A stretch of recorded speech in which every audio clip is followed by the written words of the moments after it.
Halo, assalamualaikum warahmatullahi wabarakatuh. Sahabat peternak muda breakernya Mas Wong semuanya. Hari ini kita di markas 2, tentunya dengan ditemani mangga.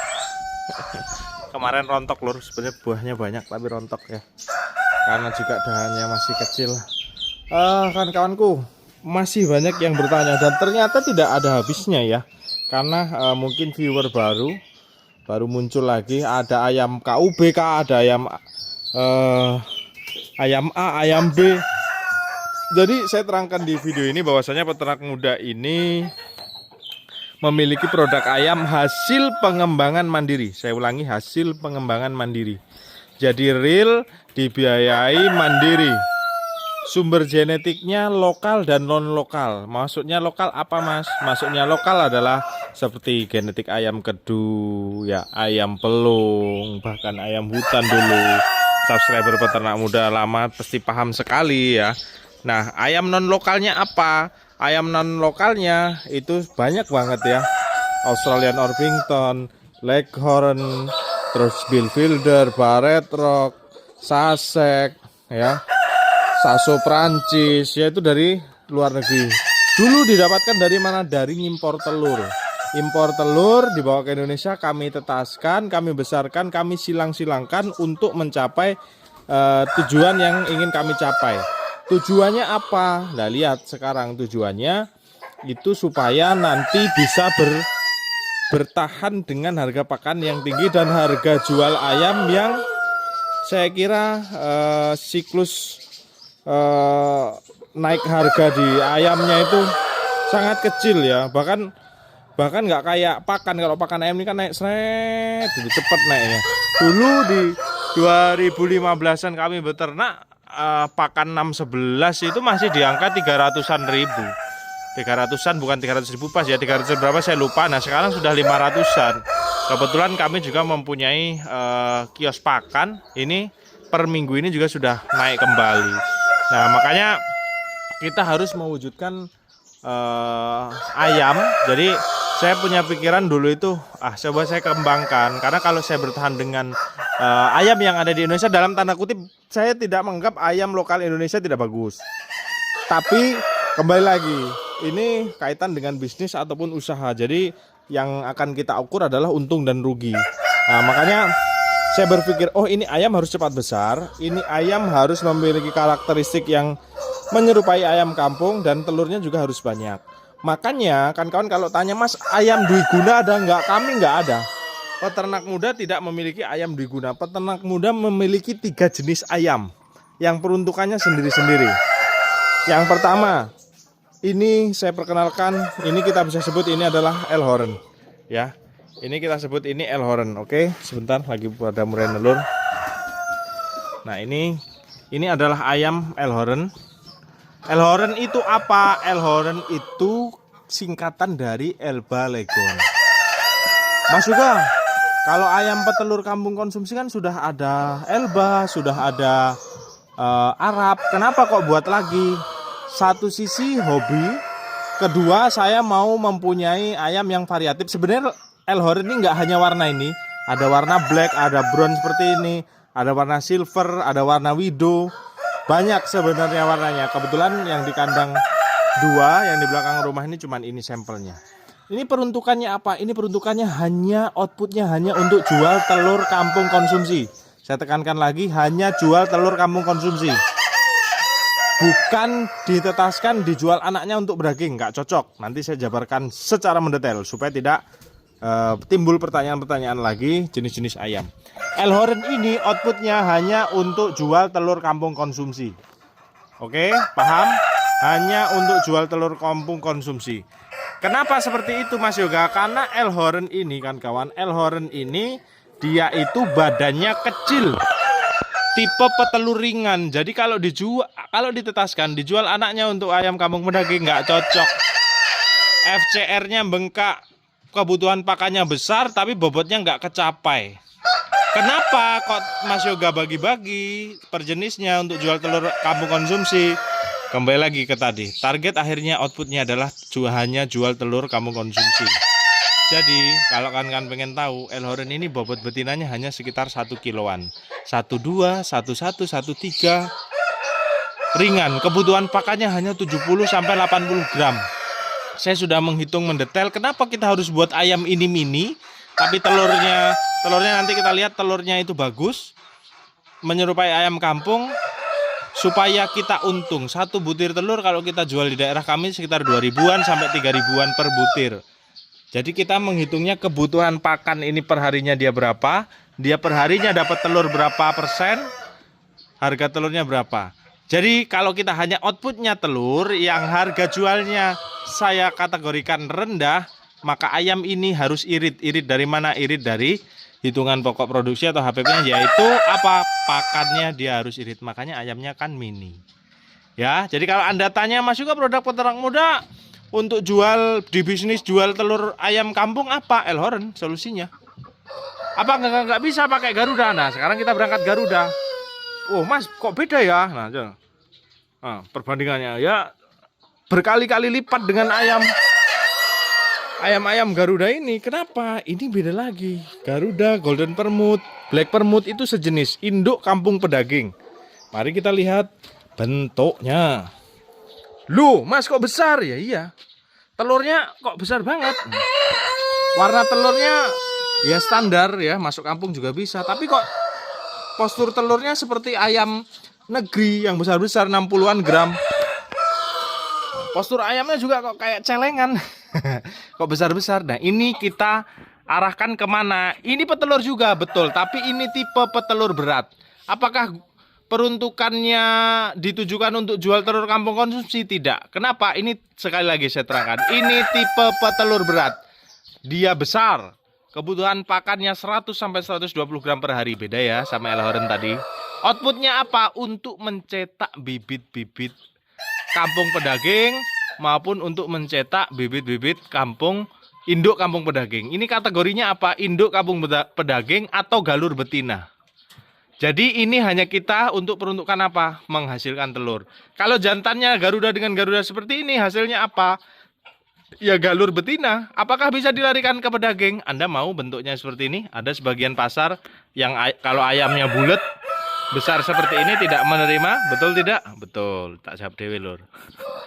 Ada kan sebagian pasar yang tidak menerima seperti ini, maka saya peruntukkan ini, sekali lagi saya terangkan, ini non dwiguna. Ini galur betina. Ini galur betina, induk kampung pedaging.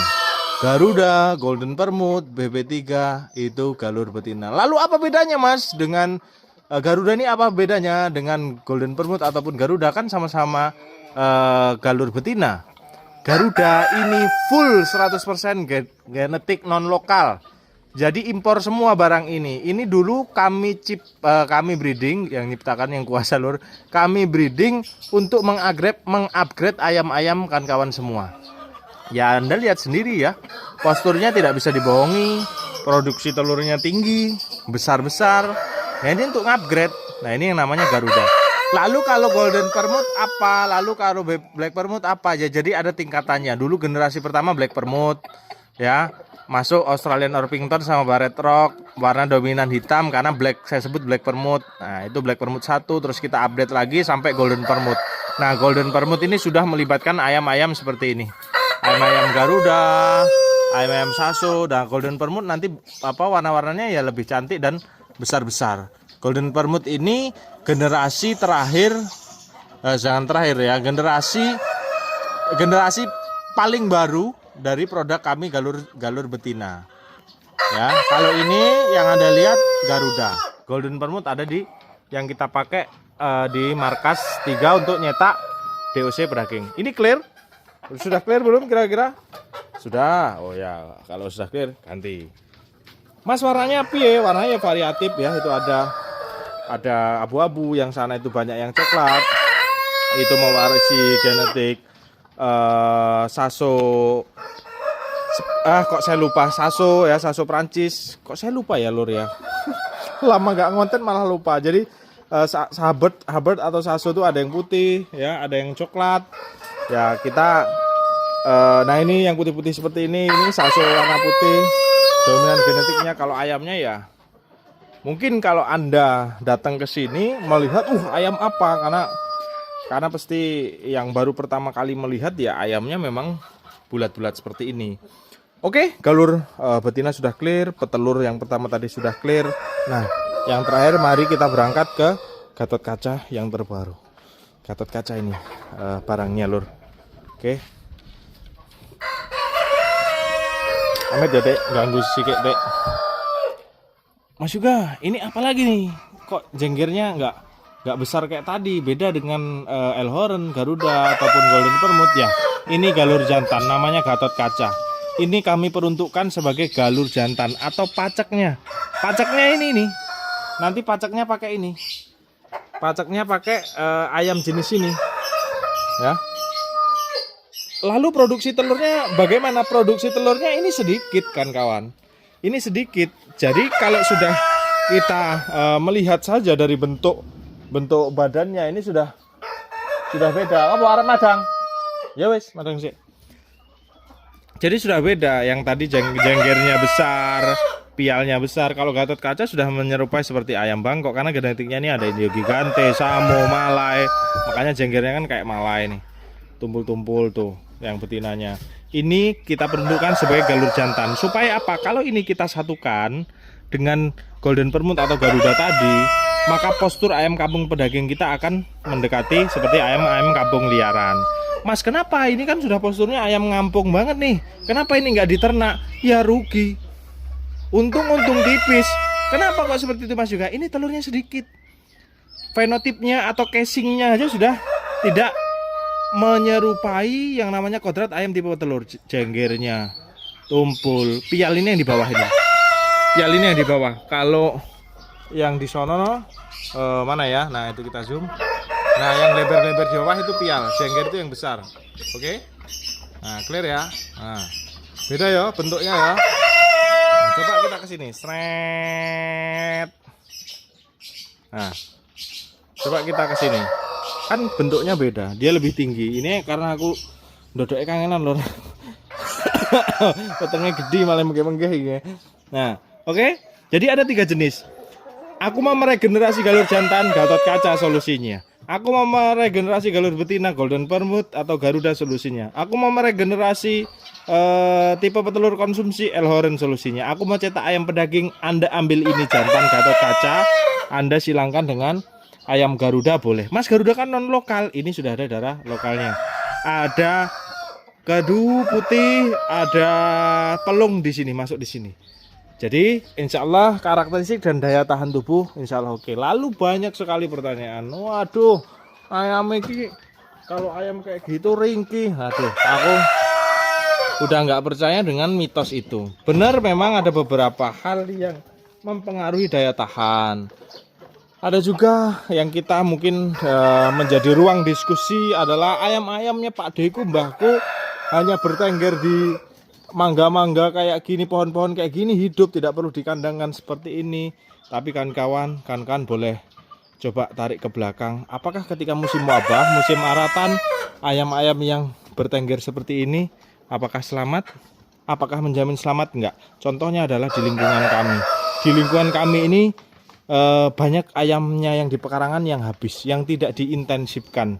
Maka kalau Anda sudah mau masuk dalam beternak, kembali lagi kunci awal seperti video saya sebelum-sebelumnya, Anda sudah berbicara intensif, Anda harus jaga yang namanya biosecurity. Maka ini lingkungan kami selalu dipagar.